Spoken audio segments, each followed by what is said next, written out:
খুলে দেখতে হবে। কপাল তো আমার বন্ধুরই, ভালো চাকরি, সুন্দর বউ, বউ বাড়িতে আসতে আসতেই পদোন্নতি, মোটা অঙ্কের স্যালারি। ও, স্মার্ট স্যালারি তোমারও তো আছে, তারপরে অত হিংসা কেন? হিংসা নয় বন্ধু, আক্ষেপ। আক্ষেপ? এইসব কেন বলতেছো? হ্যাঁ বন্ধু, সত্যিই বলছি। একটা নারীকে তুমি যতদিন পর্যন্ত দিতে পারবে ততদিনই ভালো। অর্থনৈতিক অবস্থা বেশ ভালো, ভালো স্যালারি পাও, তারপরেও এমন ঝামেলা কেন? তুমি হয়তো জানো না, এই শুরু হয়েছে আমার সমস্যা।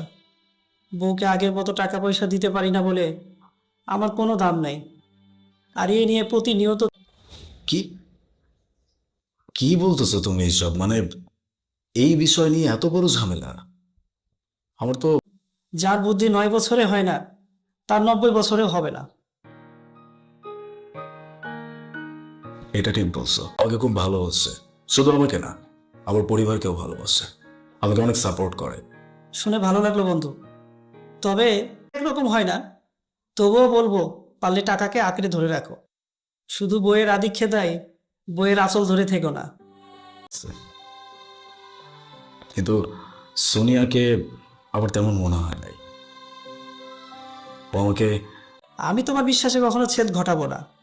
তবে মনে রেখো, টাকা ছাড়া কখনো কোনো মানুষ ভালো থাকতে পারে না। জানি করে ফেলি। হ্যাঁ, ঝগড়া করবে, তাও আবার একটা মহিলার সাথে, আমার বন্ধু। আমাদেরকে ট্রিট দিতে হবে। আলবাদ, নো প্রবলেম। ঠিক আছে, এখন কে নিয়ে আমি।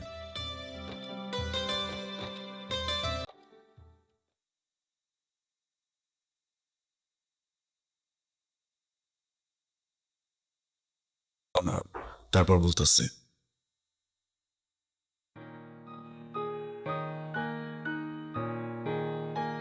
তুমি এরকম করে আছো কেন?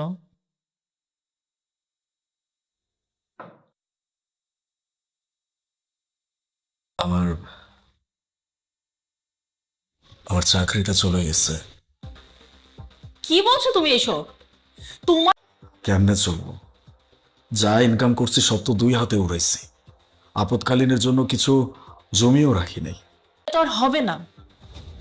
এত অস্থির হচ্ছ কেন? কেবলমাত্র আমার চাকরিটা গেছে, কয়েকটা দিন যা ডাল ভাত খেয়ে চলতে হবে। দেখো, বিষয়টা কিন্তু সেটা না। আমি অভাব আর কষ্টকে অনেক ভয় পাই, এগুলোতে যে থাকবো। যখন তোমার চাকরি হবে, তখন তুমি যে আমাকে নিয়ে আসবে। আমি কিন্তু তোমাকে প্রেশার দিচ্ছি না। তোমার চাকরি হচ্ছে না, আমাকে নিয়ে কোনো চিন্তা করতে হচ্ছে না। এটা তো তোমার জন্যই ভালো। অভাবের কারণে তুমি তোমার বাপের বাড়ি চলে যাবা, আমার সাথে থাকবা? আহা, তুমি আমাকে ভুল বুঝতেছো। আসলে আমি তোমাকে কথাটা ওভাবে বলিনি। আমি যদি আমার জন্য খাবারের ব্যবস্থা করতে পারি, তাহলে তোমার জন্য কেন করতে পারবো না? তুমি আমার সাথেই থাকবা। আলিফ, আমি তোমাকে আগে তোমার মনের ভেতরে যে আসল কথা, এটা বলেই ফেললা।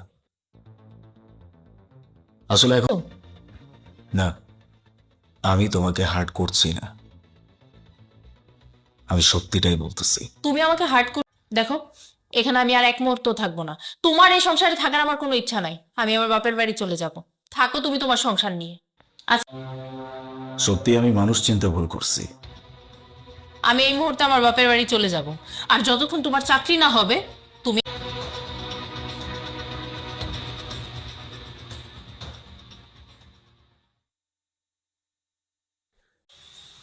তুমি তুমি এখানে কেন? কেন? এই বাড়িতে আসা কি আমার জন্য মানা? হ্যাঁ আছে, মানা আছে। ও পর্যন্ত আমার বউ, ওর উপরে আমার সমস্ত অধিকার, কর্তব্য সবকিছু আছে। কি ব্যাপার, তুমিও একই প্রশ্ন করতেছো? এই বাড়িতে আসা কি আমার জন্য মানা? তুমি বুঝতেছো না? আমার থেকেও ইম্পর্টেন্ট গেস্ট। আচ্ছা শুনি, এই ইম্পর্টেন্ট গেস্টগুলো কোথায় থেকে আসছে? মিস্টার জহির সাহেব, আপনি এখানে কেন আসছেন? কি করতে আসছেন? বললাম, তা তো আর সহ্য করতে পারতেছি না রে আলী। তোর জায়গায় যদি আমি থাকতাম, সব কোটারে জুতা পিটা করতে জানতাম, আমি কখনোই আসতাম না। আপনারা কে একজন আর একজনকে চেনেন? শুধু চিনি না, ও আমার খুব ভালো বন্ধু। আপনার বোনের জীবনও নরক বানাইছে? কি বলতেছেন আপনি? আপনি জানেন আপনার বোনকে ও কতটা ভালোবাসে? ভালোবাসা না চাই। কি বলছেন আপনি? আপনি কি জানেন ওর সম্পর্কে? সে আমাদের অফিসের অনেক বড় একজন কর্মকর্তা। অনেকগুলো টাকা স্যালারি দিয়ে তাকে রাখা হয়েছে। আর আপনারা বলছেন সে অপেরবার ঠিকই। কি বলতেছেন এসব? হ্যাঁ, আমি যা বলতেছি একদম ঠিকই বলতেছি। কত বলবি? আর তুই কানাডা থেকে ফিরলি কবে? হ্যাঁ, বলবো। আমি সব কিছু আজকে এখানে খুলে বলবো।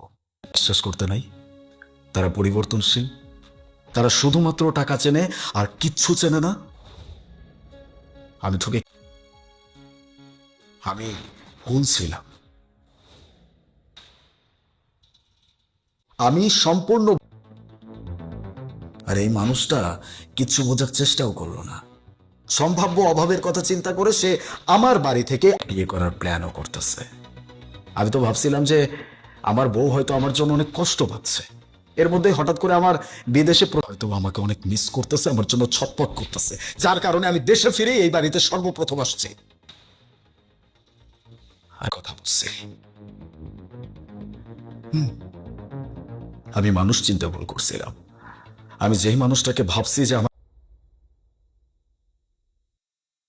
তবে একটা জিনিস ভালো হয়েছে, আমি মানুষ চিনতে পারছি। আমি তো